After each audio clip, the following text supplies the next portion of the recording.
আজ মিডিয়া বুরুজে অনেকে বলছে আমরা খালেক মোল্লার মতো এমএলএ চাই না, কিন্তু তবুও আমরা খালেক মোল্লাকে ভোট দিতে বাধ্য। এটা তো আমরা 15 বছর ধরে করে আসছি, কিন্তু তবুও আমাদের কোনো উন্নতি হয়নি। আমরা ভুল মানুষকে বারবার জেতাচ্ছি বলে মমতা ব্যানার্জি আমাদের দাবি বুঝতে পারছেন না। এমন মানুষকে বারবার টিকিট দেওয়া হচ্ছে যে মিডিয়া বুরুজের ওস্তাগারদের কথা কোনোদিনও বিধানসভায় তুলে ধরেনি। আমাদের মিডিয়া বুরুজের লোকেদের কি দরকার? হাটের দিন ভালো ট্রাফিক ব্যবস্থা, চটকল বাজার, কারবালা বাজার, বটতলা বাজার, এই সমস্ত রাস্তাগুলিতে ভালো ট্রাফিক ম্যানেজমেন্ট দরকার। অ্যাম্বুলেন্স বা জরুরি পরিষেবার জন্য ভালো ট্রাফিক ম্যানেজমেন্ট দরকার বা অল্টারনেটিভ রুট দরকার। আমরা ভালো রাস্তাঘাট চাই, হাসপাতালে ভালো পরিষেবা চাই।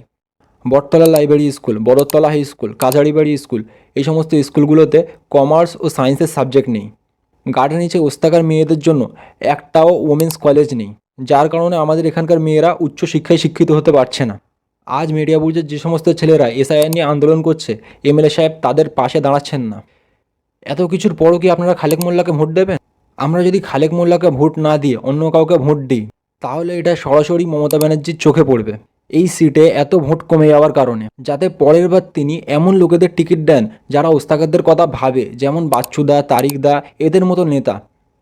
শেষে এই কথাই বলবো, আপনারা যদি আবারও এই মানুষটাকে ভোট দেন, আবার যখন ওস্তাকাররা বিপদে পড়বে, এরা নীরব দর্শক হয়ে তামাশা দেখবে, ওস্তাকারদের পাশে দাঁড়াবে না।